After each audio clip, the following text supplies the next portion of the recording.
The following video is about more accurate lore in video games that involve reuse of materials. We'll be using specific examples and the impracticality of these. This will also relate to a video I did, an odd example of October 2025 market trends, rounds, dollars, grains, and calibers.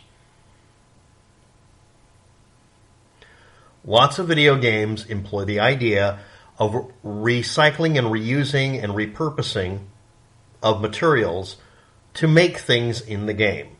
This will be not totally related to Rust, but it'll be a little bit about it. Now, I want to point out some of the lore in Rust Legacy specifically, and also the current version of Rust, because they keep re-importing the stuff from Legacy, strongly implies some of the stuff I'm going to bring up here. So here we are with our first example that technically shouldn't work, but does. We'll just start at the big end. Schedule 80 3/4 inch pipe. Schedule 40 is called standard, or STD. This is SCHxxs 80, Schedule 80. The 80 larger numbers mean thicker walls. These are for pressure rating constants that are used. It's a bunch of complicated math, but in the past, metal tubing and pipe, because the connectors only work on the outside diameter was standardized at least as much as possible, and the inner diameter could get thinner if you did better quality steels. In the old days, 3/4 inch pipe, inner diameter was probably really 3/4 inch, but that would be Schedule 40. Schedule 80 pipe is 0.742 inch inner diameter, which is not what we're looking for, which is almost exactly 0.73 for proper fit for objects to travel through, but it's pretty dang close. The outer diameter of 3/4 inch pipe is almost exactly 1 inch. The idea is you'd make it 1/4 inch thick, and that would be standard. These days it doesn't need to be that thick, so it's more like 0.8 inches for Schedule 40. So Schedule 80 is used, then it's 0.742, not 3/4 inch. They didn't make it some math thing where it'd be easy to convert what was the old standard to new. They based it on using the least amount of metal to produce the product. That gives you an idea. And yes, whether anybody likes admitting it or not, that suspiciously odd number 1 inch outer diameter being really 1.05 inches for 3/4 inch pipe, that puts the 3/4 inch inside of the diameter on the outside and inside. Okay, now, what does this mean? The next size up almost exactly fits over 3/4 inch pipe. The 1 inch pipe has an inner diameter of 1.05 or 1.045 or something like that. It's like that. It's near those numbers, 4, 5, 5, whatever. So what that means is that there are lots of things that were done in the 1800s forwards that were based on grabbing some random cheap hunk of tubing and using it to do all sorts of things. Shafts for things, sleeve bearings. The fittings that went over a pipe were based on the pipe above it. And again, 1/4 inch thickness for Schedule 40 standard was the standard, or was it? There's a whole bunch of lore just with the metal pipes. Now let's move on to the rest of our examples much more rapidly, but let's do this one. With that diameter, there is another thing besides pipe. It's called tubing. And we're looking at 1 inch tubing, and its rated of thickness is based on the metal gauge, 10 gauge. So our 10 gauge metal tubing at 1 inch has an inner diameter of almost exactly 0.732 inches. And the outer diameter, instead of being some odd multiple, is literally 1 inch outer diameter. The idea is that those actually start off with, if it's called 1 inch tubing, that's the outer diameter, and that's it. That's the idea anyway. But there's going to be a, scare quote around everything. So let's go ahead and do the rest of them on the far smaller end for practical usage. Again, I have a video, odd examples of October 2025 market trends, rounds, dollars, grains, and calibers.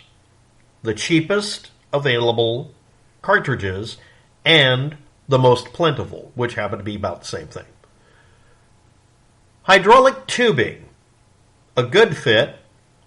And this one has, they're just called based on their numbers, a 0.313 outer diameter and the inner diameter is 0.169. Noise. Now, that almost matches up with something that wants an inner diameter starting point of 0.68. So it's pretty close, and it is for an object that's 0.172 inches. Or one that's 0.171 inner diameter and is much thicker at 0.675 outer diameter. That's just called 3/8 schedule extra strong. They're not even using numbers. Pipe. The pipe is not proper for it, but it's just barely wrong.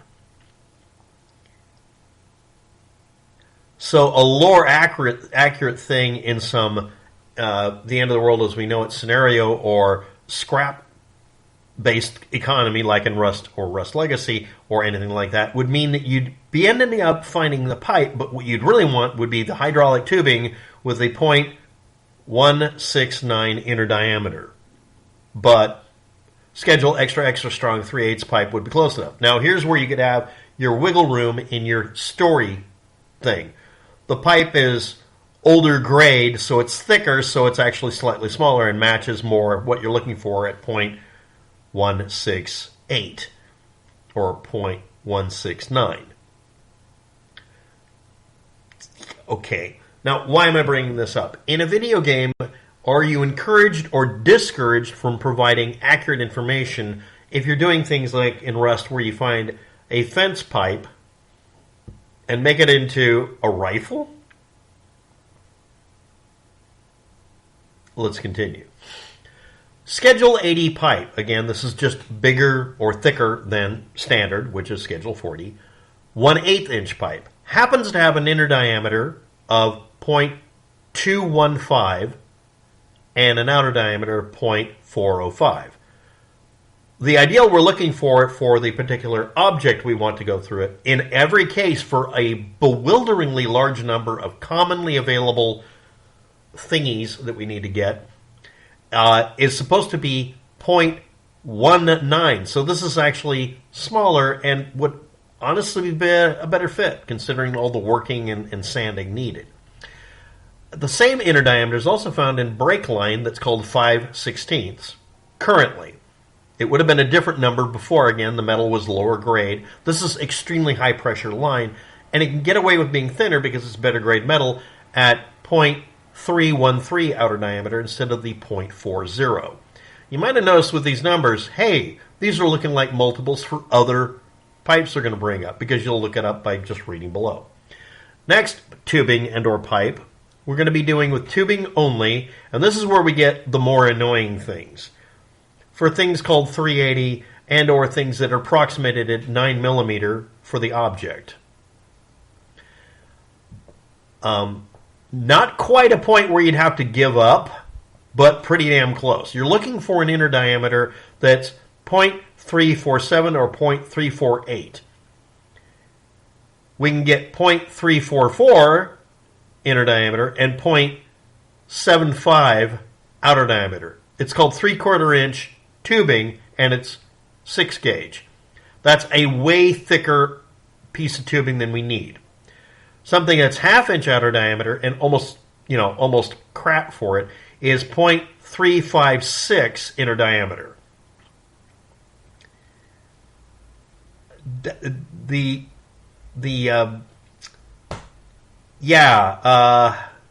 need 0.355, not one bigger. So this is crap, and it's 1/2 inch tubing at 15 gauge. So that might look right. It would even fit right. It's wrong.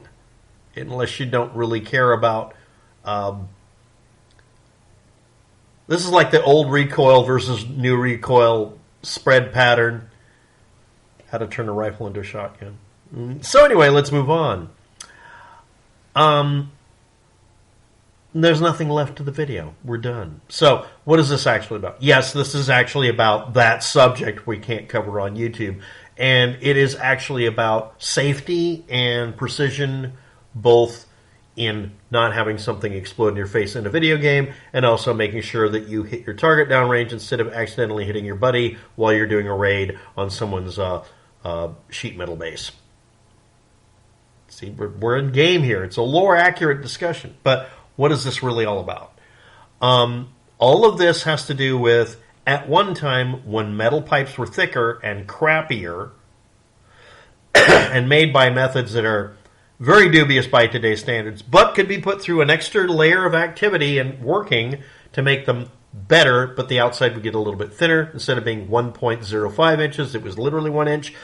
And the inner diameters got a little thinner, but they were seamless.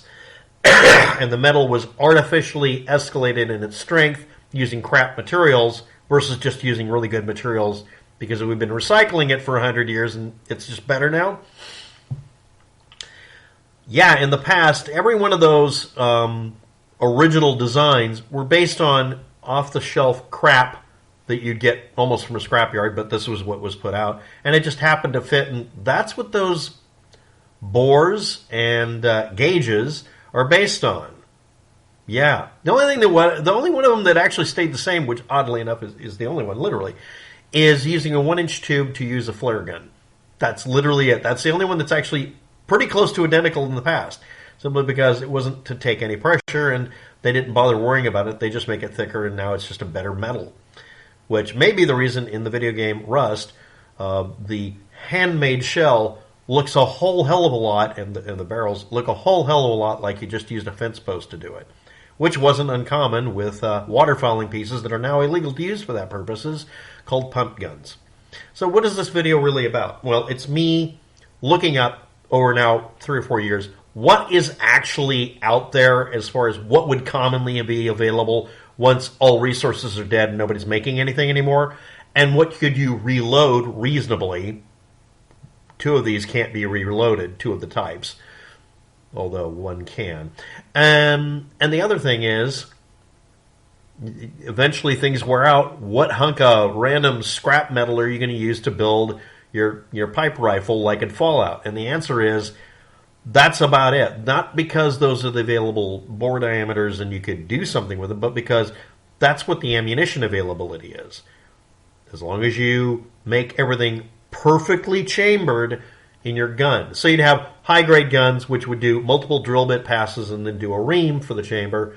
And in the video game, you'd have crap-based guns that are only partially completed. Just like the pipes would be partially completed but thicker, and then fully completed for strength and be the wrong diameter for something. And those ended up being probably what were used for early shotguns and rifles in the old days, 1800s to, let's say, 1910s. Yeah, that's kind of where this comes from. That's it. And again, the next pipe size up was supposed to be threaded, so you'd use it to thread the pieces together, and then that went out the window, and now we have special fittings for everything because they're made just as bulky as the crap grade metal in the old days, but they're much better metal. And or you can get away with lower quality and still get the same pressure ratings. Anyway, that's about it. Thanks for watching. Have a good day. Good luck with that. This has been your video about lore accuracy in video games, where you have the end of the world scenario, or without rule of law, or without available materials, or just the trying times we live in right now, and everybody keeps asking me about this. So yeah, market trends these days dictating what size pipe you would need to make some of your field expedient item. Yeah. See also that the dimensions and diameters kind of match up, not always, but match up in some cases with other components and items and thingies. Like they were just reusing whatever pipe was available in 1905 to make everything, and we're stuck with standards that almost but not quite won't match the hunk of tubing. No, seriously, this is really annoying that you have to look for 6 and 15 gauge tubing at 1/2 inch or 3/4 inch just to get something close. I mean, we improved the metal, but we screwed up the standards. Thanks for watching. Have a good day. Good luck with that. You'll all need